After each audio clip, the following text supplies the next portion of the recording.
Okay, today we're going to talk about our reading response goals. The first thing I'd like to do is just show you the live binder that has all of the information that I'm going to speak to today, so you can refer to it later. This has been shared with you, but please let me know if you're having trouble finding it. And in reference to that, what I'm going to do is show you how to create a folder on your bookmarks to make it a little bit more helpful to store some of these things. So if you go up here to your tab, your bookmark tab, if you go down here to, if you right click and you click add folder, you can call it writing goals, whatever you want to call it. And then you pick that you want it on your bookmarks bar, and then you press save. And again, mine is a little bit farther over. So I'm going to take this and I'm just literally going to click and drag it so a more convenient location. So here it is right here. So I'm going to go ahead and click on that. Or actually, I'm going to click on this, click this little button right here. And then you'll notice that there's a folder. It's got this site. And then I'm going to click my writing goals. So I have there, writing goals. And then I click done.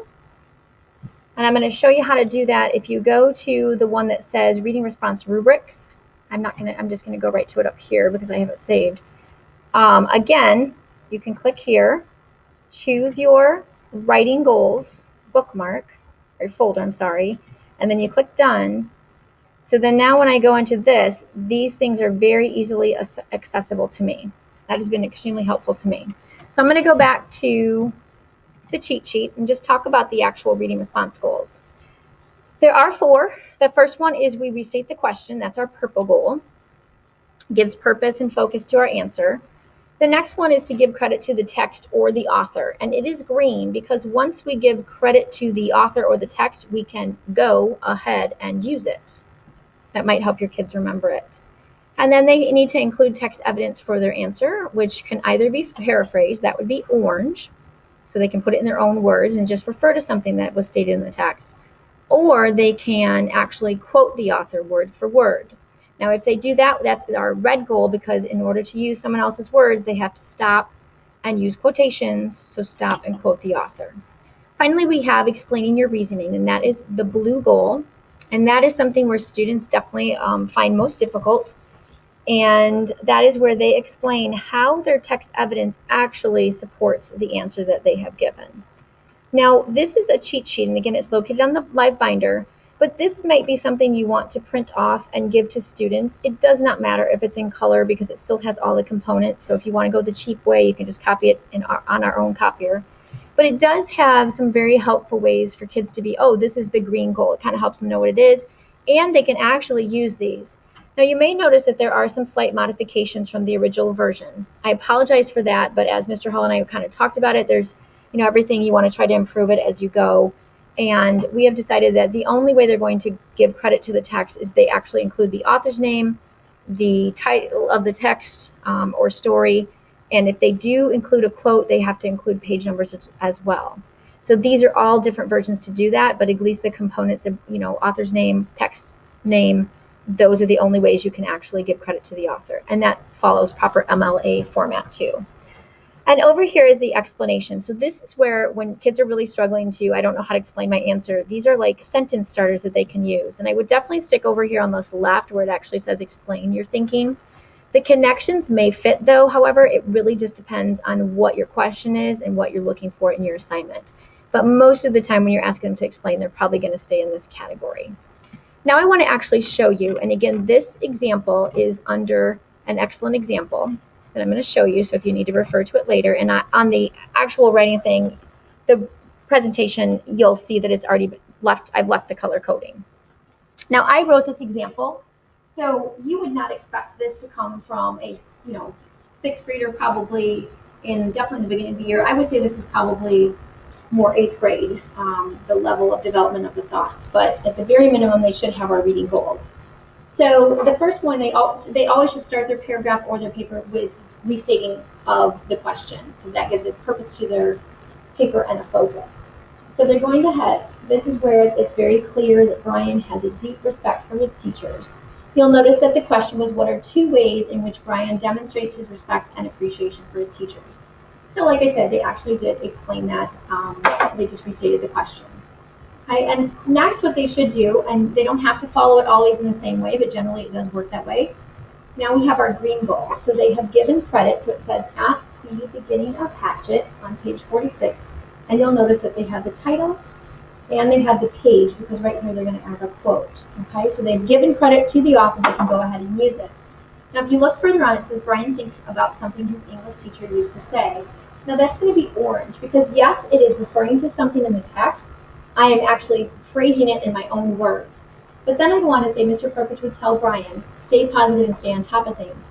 Now I put this in quotes because it actually took it word for word out of the text. Okay? So that is going to be our red goal. I have to stop and underline that red because those are not my words. Now, but both of these count as text evidence. And this is why I'm saying that this is really more of an advanced 8th grade example, because they have not only a paraphrase, but they also have actual direct quotes. So here I go on, Mr. Purpose would tell him to focus. Okay, that's going to be part of my orange, and take in the big picture to solve this problem. And I do have quotation marks around big, but it's really just to emphasize the word. And then here I get into my blue. So I've got my text evidence, and now you'll notice that this comes right from that sheet under that blue category. I believe this shows. You can kind of, as you model these sentence starters, I definitely would highlight them in this way so they kind of get, oh, that's what I'm doing. Okay, so Brian has a great deal of respect for the lessons he has learned from his teacher and thinks his advice is very valuable. Okay, once again, in my opinion, is also on that blue sheet. I think the very fact that Brian was thinking of those words of wisdom in his greatest hour of need demonstrates that he truly appreciates what he learns in school. And again, this right here, I went on, this shows that he realizes what he learns in school can be applied to real life. Okay? And all of my blue should really be speaking to how this text evidence supports the idea that, yes, this is how I know he has a deep respect for his teachers. So I was asked to give 2, and even though there are 2 in this paragraph, in the first paragraph, I like to teach them to do it in 2 separate paragraphs. So again, they had to restate the question. So I believe that, and I'm going to leave chapter 9 in Hatchet because that's actually my green goal. That's giving credit to my text, but I just kind of blended it in. Again, speaking to a more advanced writer. Okay, but I restated my question, speaks to Brian's respect for teachers in school as well. Chapter 9 in Hatchet, that is my giving credit to the text. This is where I found my information. And then I've got on page 85, that is also part of this. Okay, and then I have Brian is trying to start a fire. Now that is something specific that happened in the text, so that is going to be orange because I'm using my own words to describe it. And then I'm saying that he tries to recall if he ever learned what makes a fire. He tries to remember if a teacher ever said, now I'm going to stop here because this is the beginning of this is what makes a quote a fire. Now I took that exactly from the text, so therefore I have to underline that in red because it's a direct quotation. All right, and then the rest of it will be explanation. So again, at a low moment in his life, when he is trying to find answers, Brian thinks back to his school and his teachers. This is one of those sentence starters. To me, this would indicate that he believes that school is an institution of learning, and in the most difficult and frustrating moments, he turns to those experiences because he values them. Now, lastly, I did wrap up with a conclusion sentence. And I just put he can conclude this. I can conclude that this school has been a positive learning experience for Brian, and he often tries to draw upon the lessons he's learned from his teachers and apply them to his life. So again, I kind of restated the question and wrapped it up. So that would be, again, an example that you might see towards the 8th grade years. Or if we get really good at this, maybe we'll start seeing it in 7th grade. And from your very advanced 6th graders. I would like to take a look at how the rubric can be used in an English class. So if you look at the directions in this assignment, students were to read a scholastic article titled, "Should Parents Help with Homework?" And if you'd like to reference that article, it's available in our resources, right there where it says, "Should Parents Help with Homework?" And after they read the article, they answered the question, should parents help with homework? Of course, writing is objective. So what I consider well written at the beginning of the year changes as I progress through the year.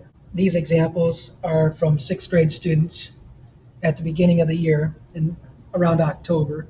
So they're not going to be as in depth as what I should see in March or April. the first sentence should restate the question, and in English, students can combine their position or their opinion or answer in the question. So if we look at the first sentence, it says parents should not help with homework. That sentence is our purple goal. And the student restated the question. They also embedded their answer in the question. For instance, parents tend to take over the homework.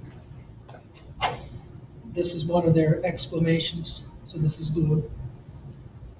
The exclamation part is the toughest part of writing a paragraph because this is where students' own ideas come into play. And the more insight they have and the deeper level of thought process they have, the better the exclamation is going to be. According to Should Parents Help with Homework, this is our green goal because the student gave credit to the text. Parents often cross the line when they help their kids complete homework. This is orange because the student paraphrased what is said in the text. I'd like to take just a second to take a look at what is really the process here. The process is for students to come up with the exclamation. This comes from their own ideas. And this comes from the text. So what students are supposed to be doing is they're supposed to be explaining why they think that they should not help with homework. And then they're supposed to use this as evidence to prove their exclamation. So it kind of adds credibility to their writing. So if we take a look at the next sentence, it says, furthermore, students will not learn if they do not do it. That's another exclamation, so that's blue. Teacher Mara Socket says, that is green. Now they attempted to give credit to the author, but I see this a lot in 6th grade. First of all, this article did not have an author listed. So there's really no way they could give credit to the author here. They could have used the title again, that would have been acceptable. But what students in 6th grade tend to do is they'll see a name in the article, in the content of the article, and they'll assume that's the author. This is not an author, this is actually a person the author referenced when they wrote the article to add to their credibility. So this is an incorrect text citation. Also notice how the student begins to quote. And when students quote, they not only need to reference the text by either using the title of the author, they also need a page number. So that's incorrect. If we take a look at the last sentence, it says, I do homework for students to practice what they have learned. So that's a direct quote right from the article. So if we take a look at our rubric and we go through and score this, they did restate the question. They did give credit to the author once, but this one here is ineffective, so they get 1 point for that. They provided 2 pieces of text evidence. They also explained it twice. When it comes to conventions, when I grade for conventions, I look at it as, does the sentence subtract from the meaning of the paragraph? So when I look at the sentence, if I have to go back and reread it, I would mark them down. I also look for simple mistakes that all students should be doing at this level. For instance, if they don't capitalize the beginning of a sentence, then I would mark them down for that. On this piece, notice how they did forget to put a quotation mark, but again, that didn't take away from the meaning of the story, and it's not a huge, simple grammar mistake, so I'm going to give them all the points. What I did want to show you all next is an assignment from Jill. She would like us to bring 3 student writing examples to our faculty meeting on October 26th. And she would like us to score them ahead of time using the rubric. However, for the sake of inter-rater reliability, if you could bring maybe a scored copy, maybe you highlight yours and score it, and then you bring actually unscored copies to the meeting. That way we can kind of share that and kind of get some consensus. One last thing I wanted to show you was this reading response rubric, which I have here. Again, it has several examples. So if I have a sample question and I want to put a rubric, I simply copy, paste it, and I'm good. And that's it. And we can create that in bookmark.